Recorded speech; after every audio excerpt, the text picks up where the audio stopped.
Jadi Allah ini memiliki sifat tidak sama dengan yang dicipta. Allah tidak sama dengan makhluknya. Dan juga qiyamuhu binafsihi, Allah berdiri sendiri tidak membutuhkan apapun bantuan dari yang lain.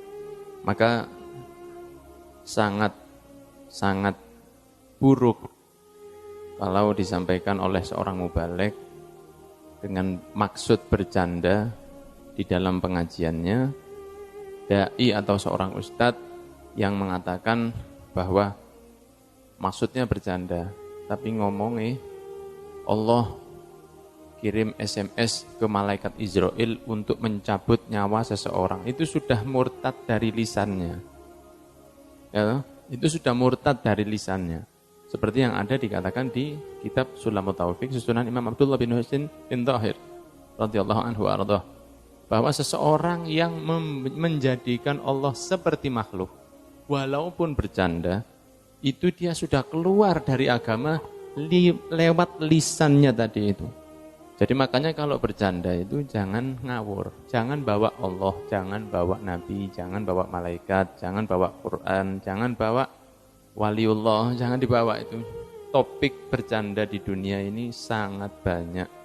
Dan bercanda itu bukan tentang bagaimana supaya yang lain tertawa walaupun ada yang sakit hati. Orang mengatakan, seorang ustadz pun mengatakan bahwa Allah kirim SMS, berarti Allah butuh HP. Kalau Allah butuh HP, berarti Allah butuh charger. Berarti Allah butuh listrik untuk ngecas HP-nya. Berarti Allah butuh provider atau kartunya. Berarti Allah butuh pulsa. Dan itu sama sekali bukanlah kholik, tapi itu makhluk. Itu kita. Kalau Allah Subhanahu wa taala idza arada syai'an an yaqula lahu kun fayakun. Kalau Allah mau menghendaki apapun di dunia ini, tinggal mengatakan kun, jadilah, maka langsung jadi tanpa perantara yang lain. Sehingga hati-hati.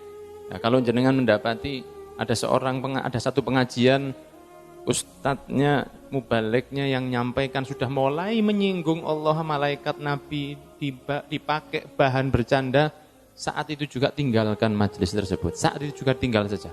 Dengan baik, alasan apa, mau pulang atau mau ke kamar mandi, tinggal saja majelis itu. Tidak ada manfaatnya sudah. Tidak ada manfaatnya Anda buang waktu berjam-jam untuk mendengarkan orang yang menjadikan Allah persis seperti manusia. Kita kan mau menghadiri pengajian itu untuk mendapatkan manfaat, untuk mendapatkan tambahan ilmu, untuk mengingatkan kita kalau kita lupa. Itu manfaatnya hadir pengajian. Kalau kita sudah melakukan sesuatu, kita hadir pengajian mungkin lebih istiqomah. Itu harapan kita dalam menghadiri sebuah kajian.